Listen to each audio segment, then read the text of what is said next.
اعوذ باللہ من الشیطان الرجیم بسم اللہ الرحمن الرحیم اللہم صلی علی سیدنا و حبیبنا و شفیعنا و کریمنا و رؤوفنا و نورنا و ملجانا و مأوانا و مولانا محمد صلی اللہ علیہ وآلہ وصحبہ وبارک وسلم۔ یا صاحب الجمال و یا سید البشر من وجہک المنیر لقد نور القمر لا يمکن الثناء کما کان حقہ بعد از خدا۔ بزرگ تو ایک قصہ مختصر۔ مولا صلی وسلم دائما ابدا علی حبیبک خیر الخلق یا ربی بالمصطفیٰ بلغ مقاصدنا واغفر لنا ما مضى واسع الکرم۔ محترم ناظرین اکرام، السلام علیکم ورحمۃ اللہ وبرکاتہ۔ میں ہوں آپ کا میزبان حافظ حامد رضا اور آپ دیکھ رہے ہیں پروگرام نور ہدایت۔ ناظرین، آپ جانتے ہیں نور ہدایت میں ہم آپ کی ملاقات جید علماء اکرام سے کرواتے ہیں، جن سے ہم کرتے ہیں سوالات اور جانتے ہیں دین اسلام کے حوالے سے معلومات۔ آج کے ہمارے معزز مہمان بہت اچھے انداز میں گفتگو فرماتے ہیں، بہت محبت فرماتے ہیں، شفقت فرماتے ہیں، اور ہر اس انسان سے شفقت فرماتے ہیں جو دین سیکھنے کی کوشش کرتا ہے اور جو دین سیکھنے کی تما رکھتا ہے۔ اللہ رب العزت سے دعا ہے کہ اللہ پاک حضرت کے علم عمل میں بے پناہ برکت عطا فرمائے۔ میری مراد حضرت علامہ مولانا عبد القدیر قادری دامت برکاتہم العالیہ۔ حضرت السلام علیکم ورحمۃ اللہ۔ وعلیکم السلام ورحمۃ اللہ وبرکاتہ۔ حضرت کیسے مزاج، خیریت سے ہیں آج؟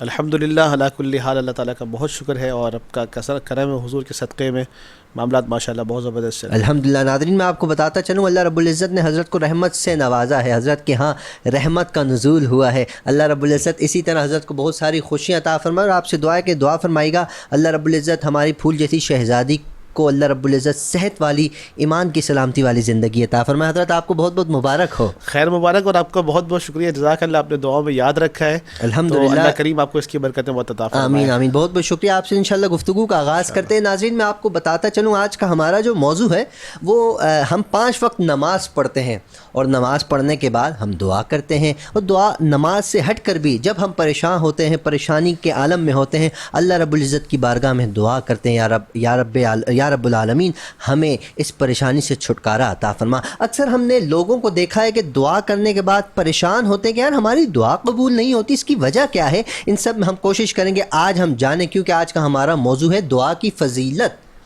جو لوگ دعا نہیں کرتے ان کو اس کا کتنا نقصان ہوتا ہے، اور جو لوگ دعا کرتے ہیں اور اس پر یقین رکھتے ہیں اللہ رب العزت کی بارگاہ میں ہم دعا کر رہے ہیں، یقیناً ہماری دعا اللہ رب العزت سنے گا، تو ان کے لیے کیا انعامات ہیں ہم جانیں گے دعا کے حوالے سے۔ حضرت ارشاد فرمائیے گا دعا کیا ہے؟ الحمدللہ رب العالمین والصلاۃ والسلام علی رسولہ الکریم، اما بعد فاعوذ باللہ من الشیطان الرجیم، بسم اللہ الرحمن الرحیم۔ حامد بھائی، دعا جو ہے وہ اصل میں دعا یدعو بلانے سے ہے، بڑا آسان عربی کا یہ لفظ ہے، آپ سب جانتے ہیں اس کے بارے میں۔ پکارنے کے معنی میں آتا ہے، دعا کرنا، کسی کو بلانا، کال کرنا، اور دین اسلام میں جو ہے وہ دعا کو بڑی اہمیت حاصل ہے، اور دعا باقاعدہ جو ہے وہ ایک طریقہ کار اس کا بتایا گیا، اور اس کو اس شرعی حیثیت دی گئی، اور باقاعدہ اس کے بارے میں احکام، فضیلتیں، بڑی بڑی اس کی برکات کا ماشاءاللہ بیان ہوا ہے۔ اور دعا کے بارے میں خود رب کائنات فرماتا ہے کہ ادعونی استجب لکم، مجھ سے مانگو میں تمہاری پکار کا جواب دوں گا، سبحان اللہ، میں تمہاری پکار کو سنوں گا۔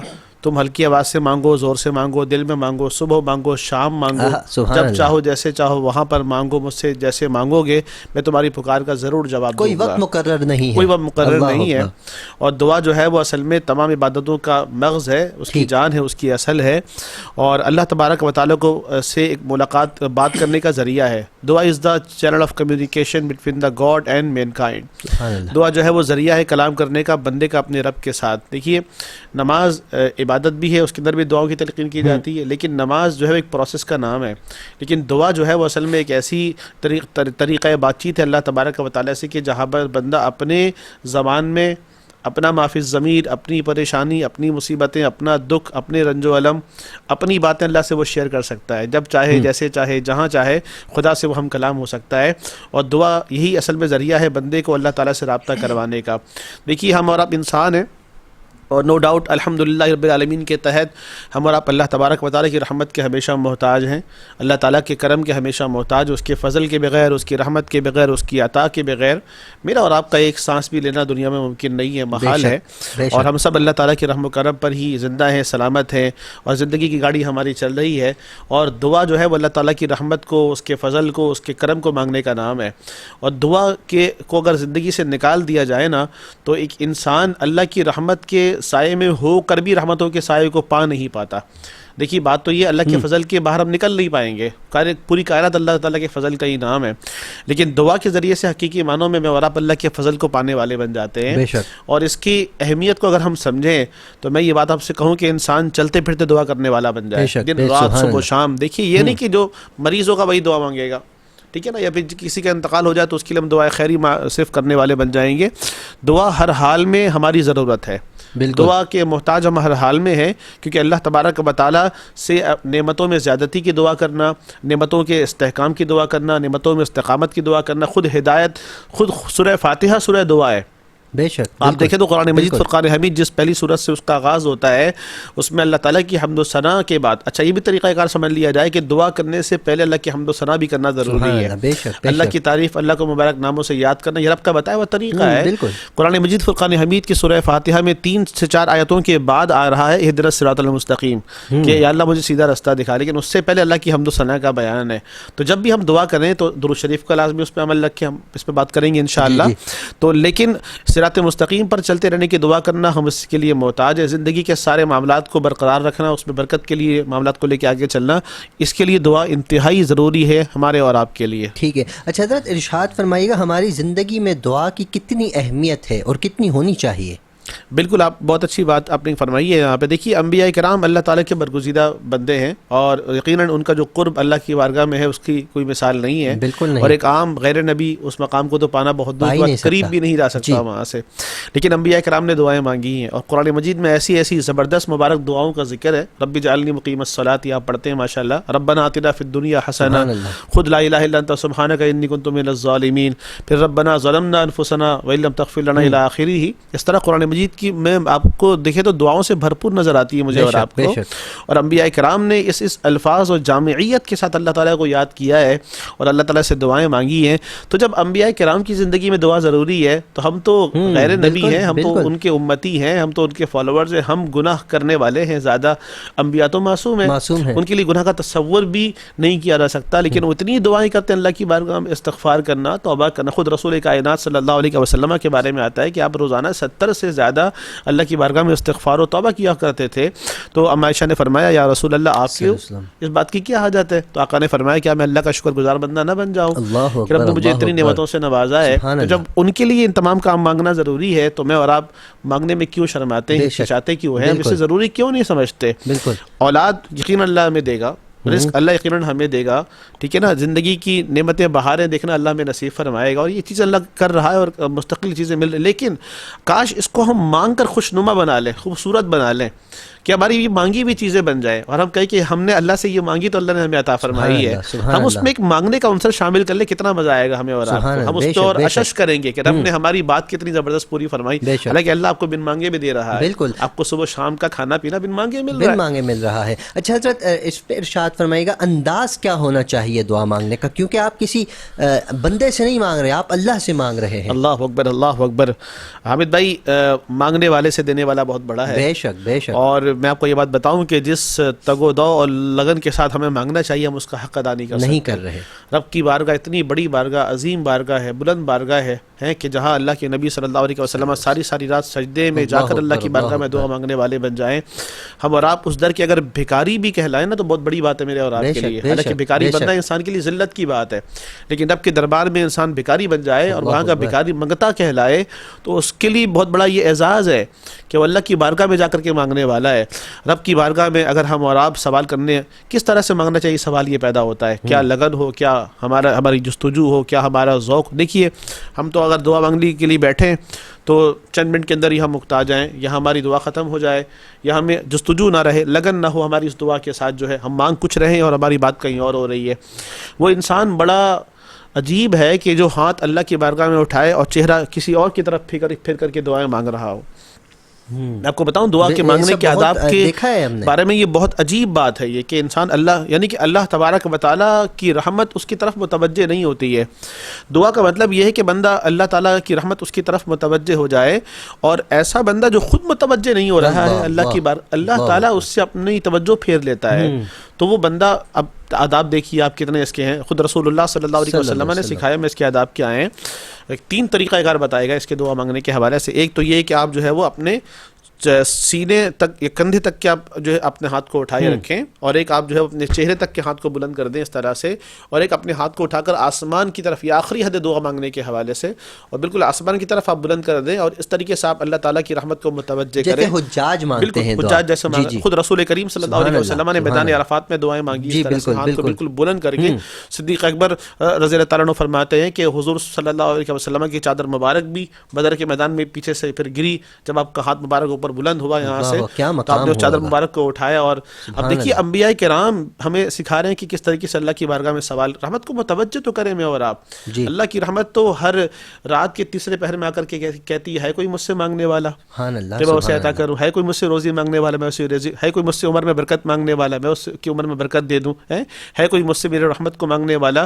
اب دیکھیے تو دعائیں ہمیں اس طریقے سے مانگنی چاہیے کہ اللہ تعالیٰ میری بات کو سن رہے ہیں، بے شک اور بے شک، جی جی جی بالکل میں جس سے مانگ رہا ہوں وہ میری بات کو سن رہا ہے، میری بات کو جو ہے وہ میرے مسئلے وہ حل کرنا اس کو آتا ہے، اس کے اختیار میں ساری چیزیں موجود ہیں۔ یہ اس یقین کو ڈیولپ کر رہا ہوتا ہے میرے اور آپ کے کہ رب کائنات میری بات کا ضرور جو ہے وہ مداوع رکھے گا، اور میں جس نبی کے ماننے والا امتی ہوں اس نبی کا نام اگر لے لیا جائے اور اس نبی کے وسیلے سے اگر اللہ تعالیٰ کی بارگاہ میں سوال کر لیا جائے، قرآن پاک کا وسیلہ دے کر سوال کر لیا جائے، یا اللہ اپنے نیک اعمال کا وسیلہ دے کر کے اللہ کی بارگاہ میں سوال کر لیا جائے، تو کیا ہی زبردست بات ہے۔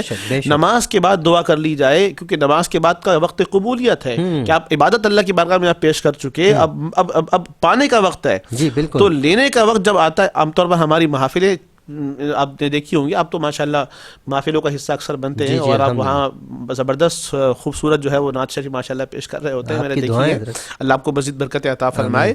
تو جب وقت آخر آتا ہے تو لوگ وہاں پر جانے کی کوشش میں لگے ہوتے ہیں، محفل وائنڈ اپ ہو رہی ہے، اب تو یہ لینے کا وقت ہے، اور اللہ کی بارگاہ سے بالکل آپ اتنی دیر ماشاءاللہ اللہ اس کے رسول کے ذکر میں بیٹھے رہے، اب تو یہ اس کا نتیجہ پانے کا وقت ہے۔ تو جب رزلٹ ڈے کے اندر آپ ایبسینٹ ہو جائے، بالکل آپ رزلٹ ڈے کے اندر جو آپ ایبسینٹ ہو جائے وہاں پر نہ ہو، تو آپ کیسے اس سے فائدہ مند ہو پائیں گے، آپ اس سے کیسے استفادہ کریں گے؟ تو اس طرح ہم سمجھیں کہ دعا کتنی امپورٹنٹ ہے میرے اور آپ کے لیے۔ اچھا حضرت، جیسے کہ آپ نے دعا کی اہمیت کے حوالے سے ارشاد فرمایا اور کس انداز میں مانگنی چاہیے آپ نے ارشاد فرمایا، اسی طرح سرکار دو عالم صلی اللہ علیہ وسلم کی لخت جگر ہے خاتون جنت، پوری رات اللہ کی بارگاہ میں دعا مانگتی ہے، اور پھر صبح کے وقت فرماتی ہے اللہ تیری رات اتنی چھوٹی ہے، فاطمہ کا ایک سجدہ قبول نہیں ہوتا، تو رو کر دعائیں مانگ رہی ہے۔ اور آج کی امت کیا کر رہی ہے؟ نماز ختم ہوتی ہے، دوسرا سلام ابھی آدھا ہوتا ہے، ہمارے نمازی اٹھ کر آدھے نمازی مسجد سے جا رہے ہوتے ہیں، ان کو آپ کیا فرمائیں گے؟ یہ بالکل آپ کی وہ حدیث میں کوٹ کرنا چاہتا ہوں کہ الدعاء مخ العبادہ، دعا جو ہے وہ عبادت کا مغز، اس کا کوئی وقت نہیں ہے، یہ ہر عبادت کے ساتھ جڑی ہوئی ہے، چاہے وہ روزہ ہو، چاہے نماز ہو، چاہے حج کے معاملات ہو۔ آپ جائیے، اللہ تعالیٰ آپ کو مدینہ شریف بار بار لے جائے، اللہ وہاں کی حاضری ہم سب کو عطا فرمائے۔ وہاں پر ہر جب آپ مکہ شریف جاتے ہیں، عمرہ ادا کر رہے ہوتے ہیں، حج کر رہے ہوتے ہیں، ہر پہلو میں دعائیں موجود ہیں، صفا مروہ کی سعی میں دعا موجود ہے، مقام ابراہیم پر دعائیں موجود ہیں، ایون کہ خانہ کعبہ کا طواف کر رہے ہیں اب تو پہلے چکر کی دعا الگ ہے، دوسرے چکر کی دعائیں الگ ہے۔ یہ انسان پورے کا پورا دعاؤں کے گلدستے کے اندر گھرا ہوا ہے، یہ اتنا زبردست خوشنما ماحول کے اندر یہ مسلمان بستا اور جیتا ہے، کاش اس کو سمجھنے والا بن جائے کہ اس کی زندگی دعاؤں سے معمور ہے، بھرپور ہے، اور اس کے بغیر اس کا کوئی چارہ ہی نہیں ہے بہرحال۔ تو اب نماز جیسی عبادت کے بعد دعا سے بچ کے بھاگ جانا، دعا سے جان چھڑانا، نماز جیسی عبادت کے بعد جمعے کی نماز، عید کا دن، پھر یہاں تک کہ جو ہماری عید الاضحیٰ کی نماز، اس میں بھی ہم نے بہت سے لوگوں کو دیکھا ہے۔ میں یہی چاہوں گا کہ آپ ارشاد فرمائیں کہ ایسے لوگوں کے کتنے نقصانات ہیں، کیا نقصان ہے، وہ کیا چیز چھوڑ کر جا رہے ہیں؟ آپ بس اس کو یوں سمجھ لیجیے آپ کہ جیسے انسان محنت مزدوری کرتا ہے اور اس کا اجر پانے کا وقت آ گیا ہے، اور وہ اس سے اپنے آپ کو الگ کروا لے اور اس کو اجر لینے کے لیے وہاں پر موجود نہ ہو، ہاتھ نہ پھیلائے۔ اللہ کی بارگاہ میں ہاتھ پھیلانا، سوال کرنا، یا اس کو رب کہنا، رب کہہ کر کے اس کو اپنا مالک کہہ کر کے اس سے مانگنا، یہ اللہ کو بڑا پسند ہے۔ ایک پسندیدہ عمل ہم چھوڑ دیتے ہیں اگر ہم اس طرف جا رہے ہیں۔ یہاں پہ ہماری اجتماعی زندگی میں دعا مانگنے کا فائدہ یہ ہوتا ہے کہ کس کی آمین پر اللہ ہماری آمین قبول فرما لے، ہمیں نہیں معلوم کہ کون سا اللہ کا نیک بندہ اس مجمع کے اندر بیٹھا ہوا ہے، جہاں 40 بندے وہاں ایک اللہ کا ولی ہوتا ہے، تو ہمیں نہیں معلوم کہ کون سا بندہ کس امید کے ساتھ، کس محبت کے ساتھ، کس پیار اور خلوص کے ساتھ اللہ کی بارگاہ میں دعا کر رہا ہے۔ ہم اس زبردست موقع کو چھوڑ دیتے ہیں، ہمیں اس کا فائدہ اٹھانا چاہیے۔ تو جہاں پر بھی اجتماعی دعاؤں کا عمل لازمی طور پر ہوتا ہے وہاں پر اچھا بعض اوقات ایسے ہیں، جیسے مثال کے طور پہ 2 خطبے جمعے کے درمیان کا جو وقت ہے یہ وقت قبولیت ہے، یہاں پر ہاتھ کو اٹھائے کے بغیر، لبوں کو ہلائے بغیر اللہ کی بارگاہ میں دعا کرنی چاہیے، اور دل میں دعا۔ اچھا 2 سجدوں کے درمیان کا وقت بڑا قبولیت کا وقت ہے۔ آپ پہلا سجدہ کر کے آپ فارغ ہو چکے، آپ دوسرا سجدہ کرنے آپ جا رہے ہیں، تو اس سے پہلے آپ تھوڑی دیر کے لیے بیٹھتے ہیں، اس کو آپ کہتے ہیں غالباً اس کو قومہ کہا جاتا ہے. ٹھیک ہے. تو اس کے لیے آپ تھوڑی دیر کے لیے آپ بیٹھتے ہیں تو یہ لمحہ بڑا امپورٹنٹ ہے. میرے خیال میں ہمارے بہت سارے ناظرین اس وقت کچھ نہیں کرتے ہوں گے. میں یہ دعا پڑھتا ہوں الحمدللہ اللہم اغفر لی وارحمنی. یہ دعا اس وقت یہاں پر پڑھنی چاہیے. یہ باقاعدہ اس کا حدیث میں تذکرہ آیا ہے, علماء اکرام نے اس کو معمول میں رکھا. اللہم اغفر لی وارحمنی بہت مختصر ہے. یہ دل میں آپ پڑھ لیں, زبان سے آپ کو جیسے آپ تلاوت کرتے ہیں ویسا آپ نے ادا نہیں کرنی ہے. دل میں آپ پڑھ لیں اللہم اغفر لی وارحمنی. 2 سجدوں میں فاصلہ بھی ہو جائے گا اور آپ کو طمانینت بیٹھنے کی بھی مل جائے گی اتنے لمحے کے اندر, اور دعا بھی کر لی آپ نے. اللہ میری مغفرت فرما اور مجھ پر رحم فرما. بالکل جامع دعا ہے اور زبردست دعا ہے ماشاءاللہ یہاں پہ. تو ہمیں موقع کو غنیمت جانتے ہوئے دعا کو چھوڑنا نہیں چاہیے. بعض اوقات آپ ایسے ایسے مقام پر چلے جاتے ہیں جیسے مکہ مکرمہ کے اندر ایسے مقامات ہیں, بیت المقدس میں ایسے مقامات اللہ کی نشانیاں ہیں.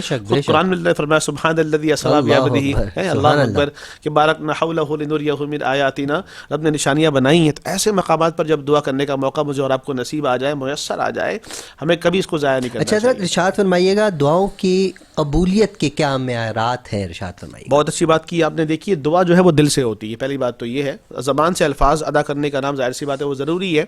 اچھا بعض اوقات ہم دعاؤں کو جو ہے رٹ کر کے یاد کرتے ہیں. میں اپنی ناظرین کو کچھ بات سمجھانا چاہتا ہوں. دیکھیے دعا عربی الفاظ کی محتاج نہیں ہے. ہاں جو انبیاء کرام نے عربی میں دعائیں مانگی ہیں وہ جامع دعا ہیں, ان کو اپنانا, ان کو اڈاپٹ کرنا, اس پہ پریکٹس کرنا یہ ایک اچھی بات ہے. لیکن دعا اصل میں جو ہے وہ آپ کے اپنے الفاظ کے ساتھ بھی آپ کر سکتے ہیں, آپ دل سے بھی کر سکتے ہیں, بلند آواز سے بھی دعا آپ کر سکتے ہیں. ٹھیک ہے. اچھا دعا کی قبولیت کی جو علامات ہیں وہ یہ, سب سے پہلی بات تو یہ ہے کہ میرا اور آپ کا رزق حلال ہو. جو اس کی سب سے پہلی شرط ہے وہ یہ ہے, زبان ہماری پاک ہو, رزق ہمارا حلال ہو. اللہ کے نبی نے سختی سے فرمایا کہ اگر وہ حالت سفر میں بھی ہے, اس کے جسم پہ مٹیاں ساری بھری پڑی ہوئی ہے, پھر بھی وہ دعا کے لیے ہاتھ اٹھاتا ہے, فَأَنَّى يُسْتَجَابُ لَهُ وَالدَّعْوَى, اللہ اس کی دعا کیسے قبول کرے گا. ملبسُهُ حرام, مطمعُهُ حرام, مشربُهُ حرام, وغُذِّيَ بِالْحرام, کہ اس کا کھانا بھی حرام ہے, اس کا پینا بھی حرام ہے, اس کا لباس بھی حرام ہے. تو سب سے پہلی بات تو یہ ہے قبولیت دعا کے حوالے سے کہ اپنے رزق کو حلال رکھا جائے, اپنی غذا کو حلال پاک کو صاف رکھا جائے, طیب کھائیں, طیب گھر میں آپ لے کر کے آئیں. تو یہ سب سے پہلی چیز ہے دعاؤں کی قبولیت کے حوالے سے. ٹھیک ہے. آگے چلیے. تو آپ کا یقین, آپ کا یقین کتنا امپورٹنٹ ہے. میں آپ کو بتاؤں حامد بھائی, میں نے دیکھا ہے کہ جب ایک انسان کو ڈاکٹر کہتا ہے کہ یہ بندہ مرنے والا ہے اینڈ ہم اس کو ٹریٹ نہیں کر سکتے, جواب دے دیتے ہیں ڈاکٹرز, تو وہاں پر ان کے گھر والے جب سجدے میں جاتے ہیں اور دعا کرتے ہیں, جس یقین کے ساتھ دعا کرتے ہیں نا, اللہ کاش یقین یہ ہمیں ہر سب کو عطا فرما دے. تو ایسا یقین چاہیے کہ آپ اس یقین کے ساتھ اللہ کی بارگاہ میں سر جھکائیں اور دعا کریں کہ مالک و مولا بس تو ہی میرا آخری آسرا ہے, اس کے بعد مجھے کہیں سے اس کا حل نہیں ملنے والا, تیرے در سے مجھے اس کا حل چاہیے, یا تو ہی کرم کرنے والا ہے. اتنا زبردست یقین لے کر کے آپ آئیے. یقین کہاں سے آپ لے کر کے آئیں گے؟ سب سے جو قیمتی چیز دعا میں وہ یقین ہے. یقین جو ہے وہ آپ دیکھیں زنجیر کو توڑ دیتی ہے, وہ آپ کے لیے وہ رستے بنا دیتی ہے. یقین it self has the power. یقین کی اپنی قوت ہے, لیکن جب وہ یقین دعا میں مل جاتی ہے نا, آپ کی دعا پاورفل ہو جاتی ہے, پاورفل ہو جاتی ہے, اس میں طاقت اور قوت آ جاتی ہے. آپ دیکھیں دعاؤں کے ذریعے سے انبیاء کرام نے بڑی بڑی جنگوں کو مار کے سر کر دی. اللہ اکبر کبیرہ. تو یقین تھا ان کے پاس, یقین کی دولت تھی. ٹھیک ہے نا. اخلاص, یقین, توکل علی اللہ, یہ بہت ضروری. یہ تو ہے کہ آپ دعا کریں اور آپ ڈر بھی رہیں, توکل ہی نہیں ہے آپ کا, تو توکل علی اللہ بھی اس کے لیے ضروری ہے, تب جا کر کے آپ کا معاملہ. اچھا دعا بعض اوقات بظاہر قبول نہیں ہوتی ہے. جی یہی میں عرض کرنا چاہ رہا تھا. جی بالکل. لیکن بعض اوقات وہ اللہ تبارک و تعالیٰ کی بارگاہ میں سیو ہو جاتی ہیں اور آپ کے لیے نیکی میں اضافے کا باعث. اللہ تعالیٰ خوب جانتا ہے کہ کون سا مناسب وقت ہے آپ کی دعا کی قبولیت کا.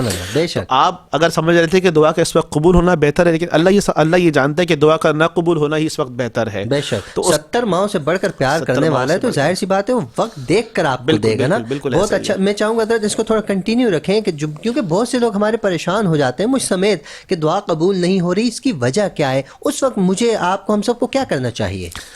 دیکھیے اس وقت ہمیں اور آپ کو اللہ تعالیٰ کی مشیت پر, اس کے فیصلے پر راضی رہنا چاہیے. پہلی بات تو یہ. دوسری بات یہ کہ دعا کا قبول نہ ہونا وقتی ہوتا ہے.